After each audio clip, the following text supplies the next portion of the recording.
Welcome to another episode of Scottish Murders. When I said in a previous episode that this episode might be slightly delayed, I meant only a couple of days. I didn't mean 3 weeks, but best laid plans and all that. Firstly, my gran's been in and out of hospital over the last few months, and again a couple of weeks ago. So I've just been spending a lot of time at the hospital as she was in an open ward, and then again at our house when she was eventually released. Plus, I also forgot that I was cat-sitting for my sister. And if you're watching on YouTube, I'm putting up a couple of photos. And she's just so cute and adorable, I couldn't get much done while I was looking after her. So with these things going on, and the fact that it doesn't take me much to get distracted, Scottish Murders just got put on the back burner for a little bit. But finally, here is the long-awaited episode, part 3 of 4 parts. Part 1 was all about the disappearance of Pat McAdam in 1967. Part 2 continued by taking us up to 1975 and told of just how Pat's case remained in the public eye for decades at the hands of a dedicated and ethical journalist, despite the means, which, in my opinion, were ever so slightly sceptical. Part 4, the final part, will take Pat's case right up to date, including a male being charged with Pat's murder 37 years after her disappearance. And in this episode, as promised, I'm going to be telling you all about Pat's potential murderer, Thomas Ross Young. So, you've waited long enough. Let's get started.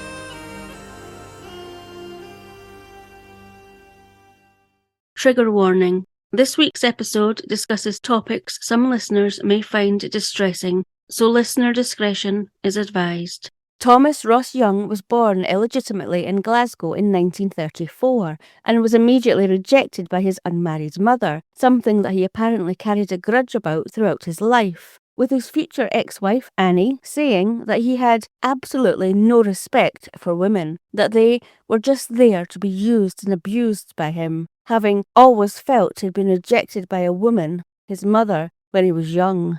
Thomas was, however, taken in by his mother's parents and lived with them in Kirkintilloch in Glasgow, and they officially adopted him when he was 12. By this time, Thomas had already begun a life of crime when, at only 9 years old, he was convicted of a theft in April 1943, followed in November 1943 by 3 counts of theft by housebreaking, and in 1945, when he was 11 years old, he appeared in court yet again for a similar charge, and this time he was admonished. In 1948, 2 years after he was adopted, he received his first sentence, again for theft, but also, significantly, for indecent assault. This time he was sent to an approved school, which is a residential institute for young offenders. It would appear this short spell of punishment deterred Thomas from crime, as for 13 years he didn't have any run-ins with the police, only getting in trouble in 1953 when he was 19 years old while serving in the army, when he was court-martialed for being absent without leave, receiving 91 days detention. In 1955, when Thomas was about 21, he left the army and moved back to his hometown of Kirkintilloch. He began working at an iron foundry and met Annie. Annie immediately fell for Thomas's charm and good looks. Thomas stood at 5 foot 8 inches tall, or about 1.76 metres, weighed about 14 stone or 89 kilograms, used chest expanders daily to keep fit, as well as practicing karate, and he had short brown hair and frightening, staring, hazel-coloured eyes. He also had tattoos of naked women on his arms. One had a snake curling around her, and the other was sitting on a champagne glass with a few musical notes alongside. Apparently, Thomas used to say that this was a perfect representation of what he loved: wine, women, and song. Thomas and Annie eloped, getting married the following year in 1956 in Chesterfield in England, against the wishes of Annie's mother, who said that there was something she just didn't like about Thomas, but she never said what that was. Thomas and Annie stayed in England for a short time, and Annie said that these were happy days, and that Tommy got a job as a long-distance lorry driver and used to take me on trips with him, going on to say that At this stage, he would have given me the moon. However, she ended by saying that after moving back to Kirkintilloch within 2 years of getting married, where Thomas initially got a job working on the buses, it wasn't long before their marriage started to collapse, following Annie giving birth to their first child, James. And this was when Annie also found out that Thomas was being unfaithful. Annie nervously said in an article in the Daily Record on Wednesday the 26th of October 1977, having just recovered from a nervous breakdown, that Thomas didn't smoke and only drank the occasional lager, but he enjoyed going to the movies, and that if he had the money he would go there every night, and that his favourite star was Doris Day. Annie said that Thomas was always well-groomed, clean-cut and dressed neatly, whether going to work or out for the evening, taking hours in the bathroom, sprucing himself up. And one of Thomas's ex-bosses at a lorry driving company also said that not only was Thomas one of the best workers he had ever employed, but that he also was clean, kept his lorry cab tidy, was always punctual, and he never moaned about having to start work early or work late. On the occasions, though, when Thomas didn't have money to go on a night out, Annie said that he would stay in and laze around in the living room, reading his favourite tenpence war comics, or The Dandy and the Beano. He also apparently enjoyed watching the TV until it closed down for the night before going to bed. Little did Annie know at the time, but Thomas also enjoyed many more unsavoury pastimes when out of the house. Annie then went on to describe, in the same newspaper article, the other side to Thomas that she and her children faced when he was at home, saying that he was very possessive and that there was no apparent reason for the violence she suffered at the hands of Thomas. Although Annie did reflect in this newspaper article that she believed Thomas had beaten her because he was jealous of their baby son James, going on to say that he probably felt I was not paying enough attention to him. She recalled in the newspaper article one particularly brutal incident where Thomas had repeatedly kicked her under the sink before throwing her into a small broom cupboard and nailing the door shut with 6-inch nails. She said it had been an hour before he had let her out. Annie spent 6 weeks in hospital following this particularly brutal attack from Thomas, with the doctors at the time thinking that she may have lost her sight as the beating she had been given was so severe. While suffering terrible abuse from Thomas, she also began to hear rumours that he was being unfaithful, which was confirmed when a woman he had been seen on a night out with in Glasgow turned up at his home to see him, unaware that he was married.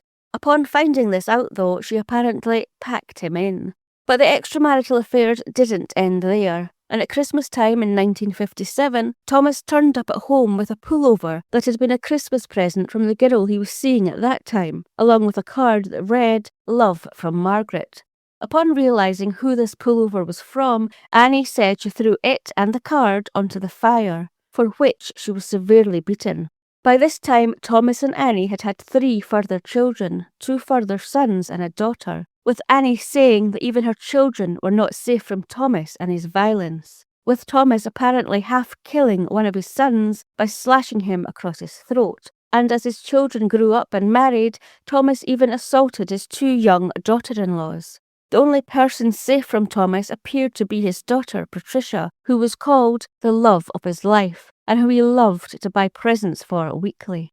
By 1961, when Thomas was 27 years old, and after 13 years of not having any involvement with the police, Thomas appeared at Glasgow Sheriff Court on a charge of theft again, being fined £8. The following year, he was at Dumbarton Sheriff Court, charged with housebreaking, and this time he was jailed for 60 days. And the following year, 1963, he was back at Glasgow Sheriff Court again. This time he was jailed for 3 months for failing to maintain his children. While Thomas was in prison serving these 3 months, Annie had another visitor, another young girl knocking at her door, professing her love for Thomas, and asking Annie to divorce Thomas so she could be with him, which Annie readily agreed to, by this time desperate for a way out of her abusive relationship and life with Thomas. Sadly, this plan fell through, and when Thomas's 3-month sentence was completed, Annie felt she had no choice but to take him back, saying that she was so frightened.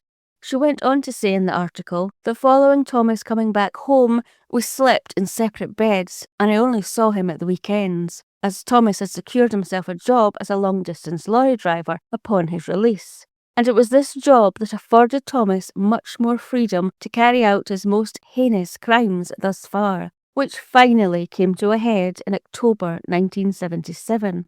While Annie was by now well aware of the violent and sexually obsessed man she had married, who she now only had to suffer on the weekends, she wouldn't find out just how depraved this man could be until much later. The first she realised that there might be more to Thomas than just a violent, cheating husband was when he was charged with raping a 19-year-old girl in England, with the rape occurring in January 1967, exactly a month before Pat McAdam went missing. At the time of his arrest, though, he told Annie, who he was still cohabiting with, if only on weekends, that this 19-year-old girl was a prostitute, and that she had accused him of rape because he refused to pay her for sex. Annie said in the newspaper article that despite knowing what Thomas was like, she believed his story and stood by him, going on to say that, "I felt I might have been partly to blame because I was undersexed, and that I knew that he fancied other girls." Thomas received an 18-month prison sentence for this charge, but upon being released he was back at their End Terrace home with Annie, where he continued to work as a long-distance lorry driver. Now, do you remember back in episode 1 when I was talking about the investigation into Pat McAdam's disappearance, when I said that Pat's mum and dad were travelling all over the country speaking to and interviewing as many people as they could to try and find out what happened to Pat, and speaking with one person in particular that surprised me the most? Well, Pat's mum and dad made the trip to Thomas and Annie's house during this time and spoke with Annie, begging her to speak to Thomas, who was by then serving an 18-month prison sentence for rape, and try and find out if he knew what had become of Pat, or if he was involved in any way with Pat's disappearance. Annie said that she did try, but that Thomas refused to speak with her. But she did say that she was convinced he was hiding something and believed in her heart that Thomas had indeed been involved in some way with Pat McAdam's disappearance. Anyway, less than a year after being released from his 18-month prison sentence, Thomas was back in court again, this time charged with raping a 15-year-old schoolgirl in his lorry cab in Lanarkshire, where he apparently told the court that picking up girls was easy, that he often picked up girl hitchhikers all over the country, and that he always got his own way. In February 1970, he was found guilty of this charge and sentenced to 8 years in prison. It was at this point that Annie could no longer stand by Thomas, now having her doubts about his involvement with Pat McAdam's disappearance as well, and so she started divorce proceedings. She said in the article that, "When I told him in prison I was divorcing him, he blew up. He said, 'I will kill you,' in such a way that I believed him."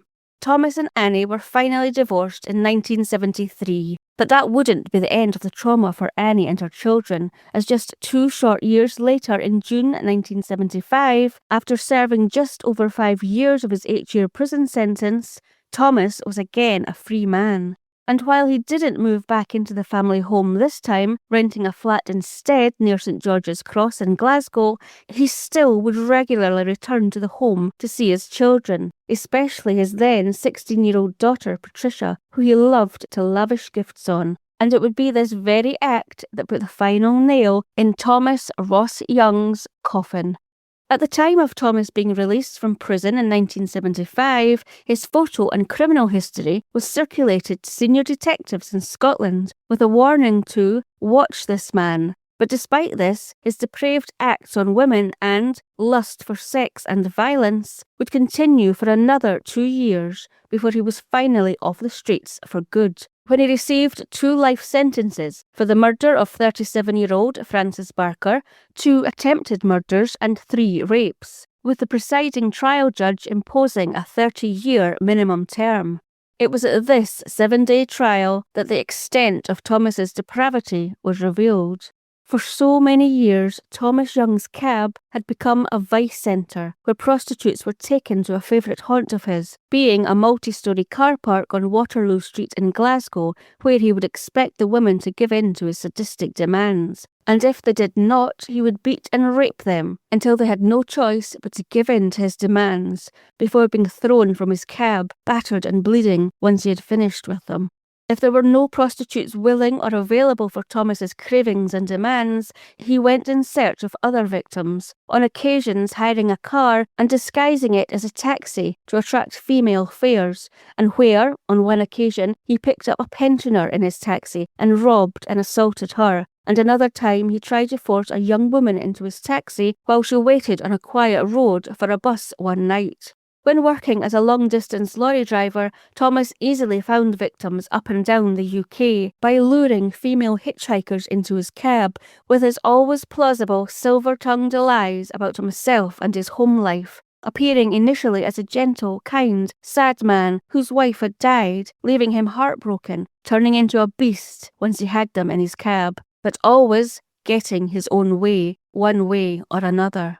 Okay, so in October 1977, the Francis Barker murder trial began. I'm not going to go into the life and murder of Francis Barker, as I covered this in part 1 of our linked or not linked episodes, so you can go and refresh your memory there. But briefly, Francis disappeared in June 1977, and her partially naked, bound and badly decomposed and mummified body was found 16 days later in a grave of leaves and branches. While her cause of death was almost impossible to determine for sure due to the decomposition, the post-mortem pointed to her having been murdered by strangulation, suffocation or both, due to the tiny bone above the Adam's apple having been dislocated.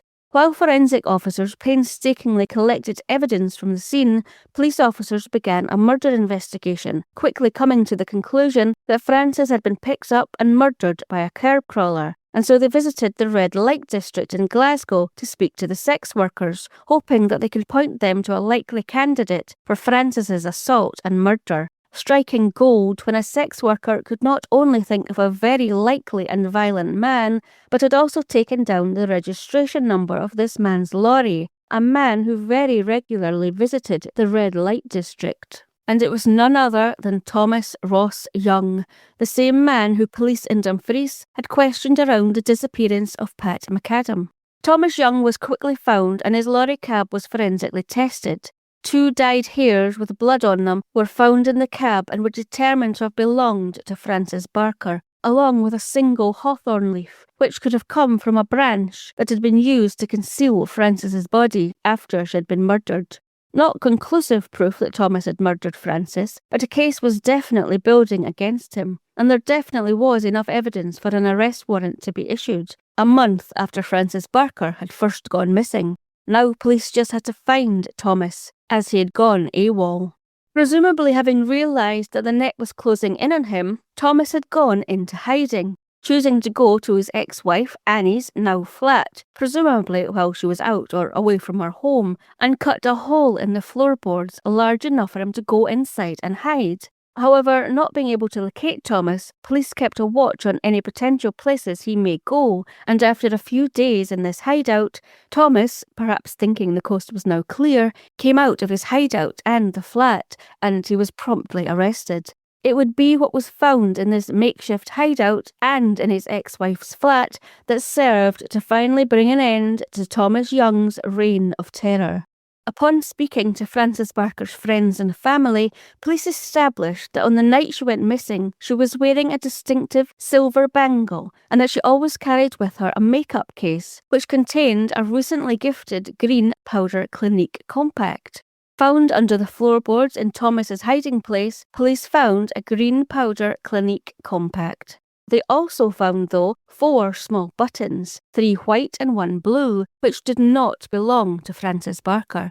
And found in amongst Thomas's daughter Patricia's jewellery was Francis's distinctive silver bangle, which had been gifted to Patricia from her dad, Thomas. Upon Thomas being arrested on the 12th of July 1977 and questioned about the green Clinique compact and the bangle, he said that he had bought the bangle from a pawnbroker and the green compact from a chemist near his home in Glasgow. However, upon police investigating Thomas's claims, they were unable to find the pawnbroker who had apparently sold the distinctive silver bangle to him, and that the green compact Francis had been given to her by a beauty consultant friend of hers, and that this particular green Clinique compact had never actually been on sale in Glasgow, like Thomas had suggested, but had been one of only 150 given to staff and special customers in a particular store in Sauchiehall Street in Glasgow. This, along with 2 of Francis's blood-stained hairs and a leaf that likely came from Francis's makeshift grave after her murder being found in Thomas's cab, led to Thomas being charged with Francis's murder and remanded in custody until his trial. Now, in July 1977, at the time Thomas was arrested and charged with Francis's murder, while police did not disclose his name to newspapers or that he was being charged with Francis's murder, what they did disclose to newspapers, including the Daily Record on the 13th of July 1977, was that a man who had been detained in connection with other matters had details of his description, background and alleged crime circulated to police throughout Britain, as other forces who were investigating murders and rapes of several hitchhikers over a period of several years may have been interested in this information. With it being confirmed that police officers from Inverness were interested in interviewing this man in regards to the disappearance of Rennie and Andrew McRae, a case we covered in February 2023. Dumfries police were also interested in speaking to this man regarding Pat McAdam's disappearance, and Glasgow police were even interested in looking at the Bible John murders again to see if this man could have been involved. This man was also to be quizzed by detectives from England in connection with 23 unsolved murders, as well as other police forces who were still investigating a number of unsolved murders and sex attacks where a vehicle was used. It was reported, though, in an article 2 days later that this man had virtually been cleared of having any involvement in the Rennie and Andrew McRae case, but he was still being questioned around the other cases. It wouldn't be until closer to the start of the trial, which was on the 19th of October, that Thomas Young was finally named as the man who had been charged with not only murdering 37-year-old Frances Barker by strangling her and pushing a pair of pants into her mouth, but also, according to an article in the Daily Record on the 26th of October 1977, of raping and attempting to murder a prostitute at the same place that Frances's body was found, of raping another prostitute at knife point in a multi-storey car park, of raping a 16-year-old girl in his home and committing indecent sexual acts against her, of attacking, robbing and raping a 65-year-old pensioner, of attacking and attempting to murder a young woman in a bus shelter, of attacking his ex-wife Annie by punching her on the head and body and threatening her with further violence, of assaulting and attempting to commit an indecent sexual act against a 46-year-old prostitute near Charing Cross, of raping another woman and assaulting and pushing a burning cigarette against the face of another prostitute in a multi-storey car park, all of which Thomas Young pleaded not guilty to.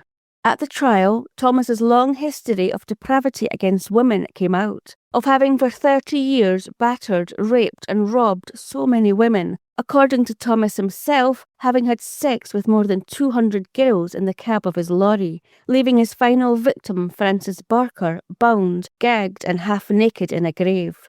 Throughout the 7-day trial, where woman after woman took to the stand to give evidence about the horrendous abuse they had suffered, their abuser, Thomas Young, just sat in the dock, staring straight ahead, with his arms folded, refusing to make eye contact with his victims, including his ex-wife Annie, who gave evidence against him for 30 minutes, saying later that, "I was terrified all the time I was giving evidence, terrified he would jump out and attack me. I had nothing but hate for him. More than that, a deep nausea." The only person Thomas Young tried to make eye contact with while they were on the stand giving evidence was his beloved daughter Patricia, who later said that she just couldn't bring herself to look at him as she gave evidence for 20 minutes, only that she merely glanced at him as she initially came into the court, saying that, "I don't want to know him. He's brought nothing but heartache to me and the family." None of Thomas's family, including the daughter he doted on, visited him in prison, despite him repeatedly sending passes to his daughter. At the end of the trial at the High Court in Glasgow, it took the jury 57 minutes to make the decisions on his charges, finding him guilty of murder, 2 attempted murders, and 3 rapes. But he was found not guilty of raping the 65-year-old pensioner, of assaulting and attempting to commit an indecent sexual act against a 46-year-old prostitute near Charing Cross, or of raping another woman. Before handing out 2 life sentences with a minimum term of 30 years, the presiding judge, Lord MacDonald, said to Thomas, "You are a dangerous man, and the public must be protected from you." Thomas was then taken to begin his sentences. After the trial, Thomas's ex-wife, Annie, said that he is a man without conscience. He is a beast and deserves no mercy. But she was still haunted by and lived in mental agony by the nagging thought that I drove him to other women because I was undersexed.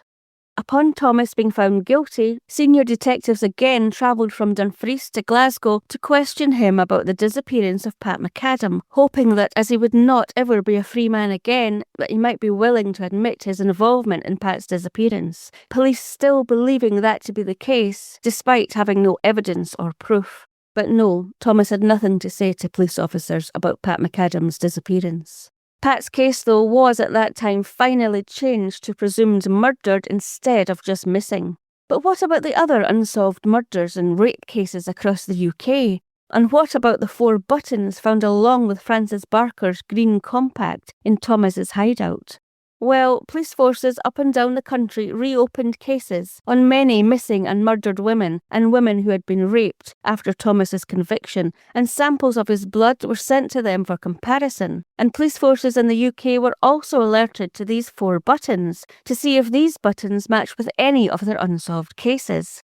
Sadly, it would appear that either there wasn't enough evidence or there just were no matches with Thomas's blood samples against any other unsolved cases, as no further charges were ever brought against Thomas.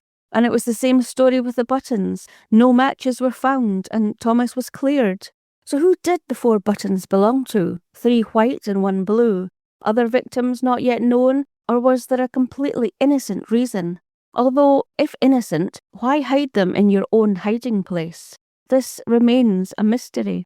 After the conclusion of the trial, an article also appeared in the Daily Record on the 26th of October 1977 from a leading psychiatrist who had some interesting things to say regarding Thomas Young and his depraved behaviour.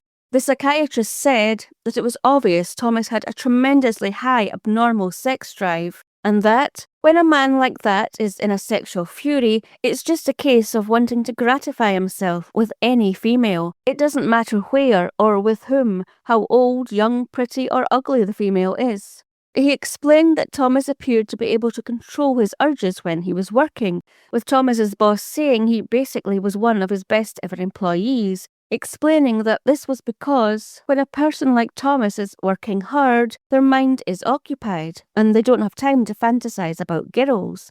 But when they're not working or perhaps a bit bored, then the impulse will come over them and they will just have to have a woman. Any woman would do. He went on to say that it was still unknown as to why a man like this should get so sexually inflamed and behave without reason. The only advice the psychiatrist could give to anyone concerned about such men's behaviours was this: one can only give a grim warning to women not to accept lifts from strange men, and that mothers really should warn their daughters about the danger, because a man like this with a personality disorder is very dangerous indeed.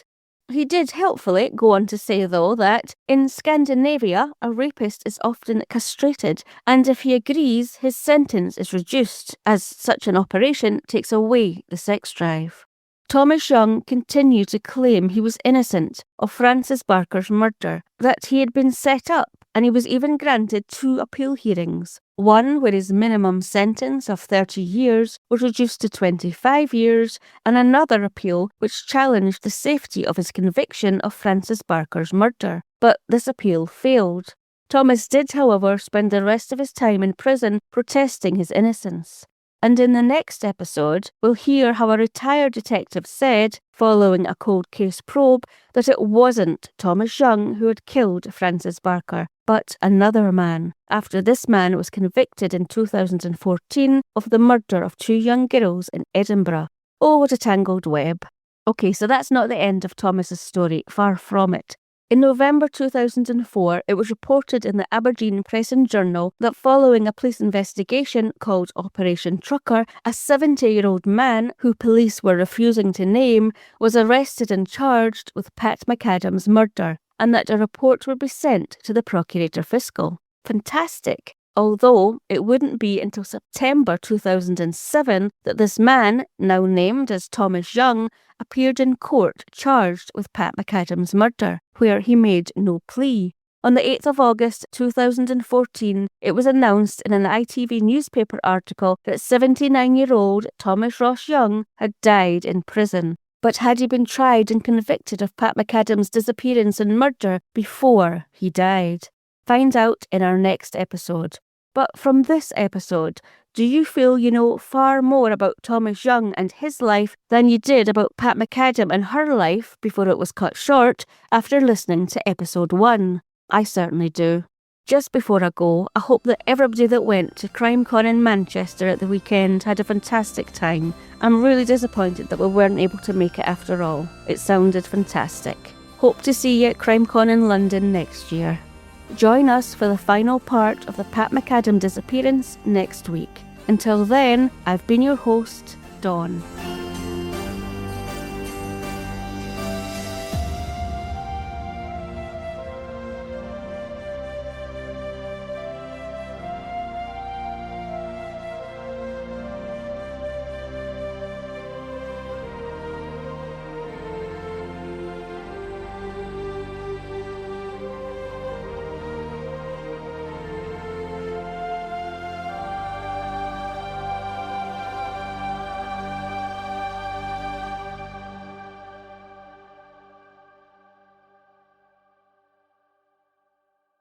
Scottish Murders is a production of Clurin Ton.